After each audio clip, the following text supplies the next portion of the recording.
The animation starts with a wide establishing shot of the ancient village. A few seconds later, we hear heavy footsteps approaching. With each footstep, we see the ground shaking a little bit. Yume enters in the middle of the frame, running away from something. The film cuts to a close-up shot of hers, where she turns her head to see what is following her. The camera then tilts from Yume, shows us a bit of the village to the monster, and pans up when reaching it. This is in order to get a sense of how the two compare to each other size-wise. The monster then roars. We cut back to a close-up shot of Yume, who does not seem intimidated, but is worried about her little friend, Tatsuo the dragon. The film cuts to Yume's point of view shot, where the camera seems to be looking for something. Now, the movement of the camera here is going to be a little bit shaky, or it is going to seem handheld, as we wanted to reproduce human movement. She then finds a barrel, runs to it, and puts her little friend in there. The monster suddenly attacks. She jumps away from the barrel to protect her unconscious little friend, pulls her dagger, and proceeds to attack. The monster hits again. It hit so close and so hard that his hand got stuck in the ground. Yume holds on to its massive arm.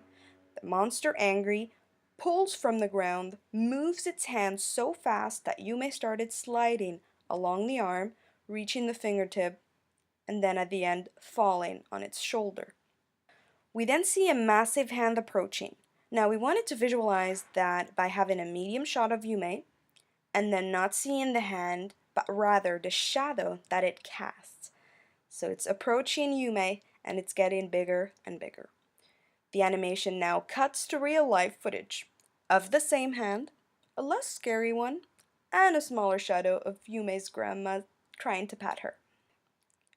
Then we cut to a wider shot where we see the living room, and then to the grandpa who is sleeping and is wearing a party hat. Now, some of the fantasy elements of the animated world do transfer to the real world. One of them is the hand of the monster, transformed into the hand of the grandma. So that means the monster is the representation of the grandma in the fantasy world. The party hat that the grandpa is wearing resembles the horn of the little dragon. So Tatsuo, the little dragon, is a representation of the grandpa in the fantasy world. Then we cut to a medium close-up shot where Yume looks at something. The following shot reveals what she looks at, her little toys, which resemble the ancient village of the fantasy world. We then pan up to see a TV, and that TV would be displaying our very first shot, or the wide establishing shot of the ancient village. We wanted an open ending. So will Yume go back to the fantasy world? Well, we'll never know.